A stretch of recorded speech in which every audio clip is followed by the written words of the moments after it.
Now to a story we've been following for you since 2016. A son accused of shooting and killing his parents in their Bel Air home as they slept. Antonio Armstrong Jr. was just in court this morning. He was 16 years old when the murders happened. This is his second murder trial after the first one ended in a mistrial in April of 2019.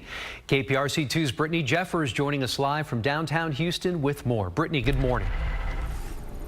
Yeah, good morning. We've been in that courtroom since about 9:30 this morning. There are several motions currently being discussed, but one of the major and main focus discussions here today is on the alternate perpetrator defense. Now, as I mentioned early this morning, we were there as Armstrong walked into the courtroom with his attorney for this pre-trial hearing. And this is ahead of that double capital murder trial that is scheduled to begin on January 22nd. Now, the judge this morning denied the motion for a request for a hearing on lost evidence. The defense is taking up issue on evidence that was lost after that trial. But a main focus, as I mentioned, in discussion centering on today is on that alternate perpetrator defense.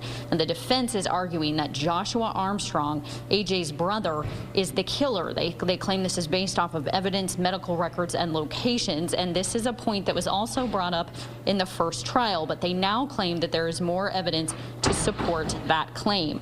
The state, however, argues that this would create a side trial. Now, when I left the courtroom, they were still discussing this. My colleague Brandon Walker is in the courtroom, and he will have much more on this coming up in our newscast at 4 and 5 o'clock today, because, as I mentioned, several different motions will be discussed. Reporting live, I'm Brittany Jeffers, KPRC 2 News. All right, Brittany, thank you so much.